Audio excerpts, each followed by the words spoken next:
On Sunday, I posted a video talking about the potential sale of Warner Brothers to Saudi Arabia, how that would affect James Gunn and his DCU, and potentially bring back Zack Snyder and his DCEU. And in that video, I not only covered an article by Cosmic Book News that talked about that, I also gave my own personal analysis about a potential team-up between Comcast and the Saudi Arabians to buy Warner Brothers, as I thought that that was a stronger business possibility than just the Saudis buying it alone, because Comcast is an American local company, and they would likely need somebody like that on location to help a deal like this go through with the government and with regulators. In my video, I also explained that even if Snyder were to return at some point, I doubted the idea that somebody would just come in and fire James Gunn on day one. It's not impossible, but I would think that due to the movies that he's working on and the money that's already been invested, they would at least let him play out his contract, which ends soon anyways. And now what I've seen in Cosmic Book News, as well as other more mainstream media outlets, all supports everything that I've been saying about all that stuff.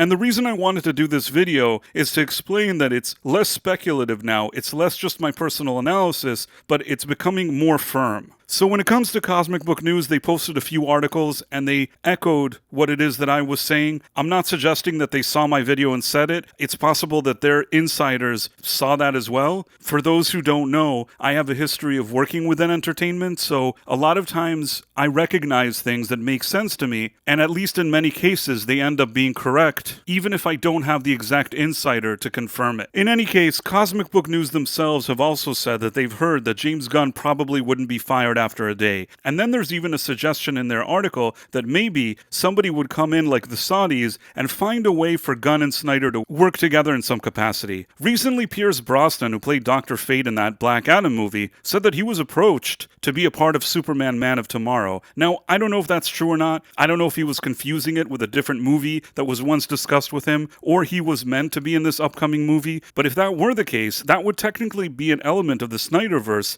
now being brought into the Gunverse, and perhaps set up the groundwork for some type of multiverse situation. So one has to wonder what all of that would mean. But I don't know how much of a team-up we're going to be seeing here. Could it be that they'll let James Gunn save face somehow and usher in a Snyder return? It's all very strange. I'm not 100% sure how that would play out. I mean, I'm sure there's a professional relationship between them, but I think that the media, along with James Gunn, has really exaggerated the quote-unquote friendship between them. Because I don't believe that Snyder was ever really enthusiastic about how his DCEU was handled by Warner Brothers until now. But, you know, there's that saying that politics make strange bedfellows, and we'll have to see how all of this plays out. Also, as much as even the mainstream media now is starting to admit that the Saudi Arabians may be something of a frontrunner in this race to buy Warner Brothers, we still don't know that the Ellisons and Paramount have given the final word here, and I wouldn't count them out. Don't forget that the Ellison family are the second richest family in the world. They could still emerge with some kind of offer that would be both pleasing to Warner Brothers and also at the same time pleasing to the Trump administration and government, which have to approve such a deal. So keep that in mind as well. But I will say this.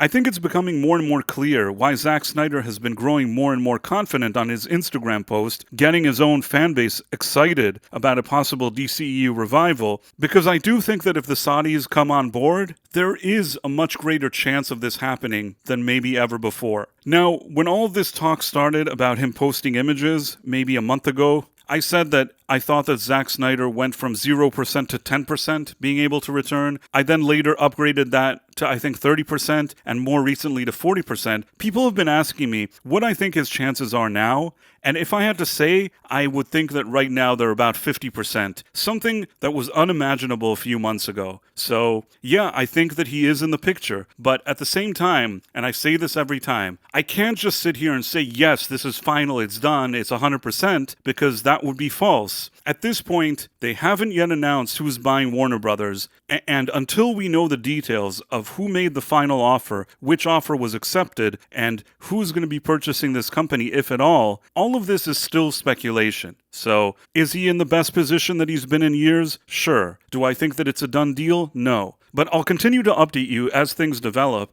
and if you enjoy this type of independent reporting that I've been doing for months here, and rather accurately, please consider subscribing to my channel if you haven't done that yet, as that type of support would really mean a lot to me. Thanks for watching, my friends. Thank you, and good day. I am such an awesome guy. I make so many videos.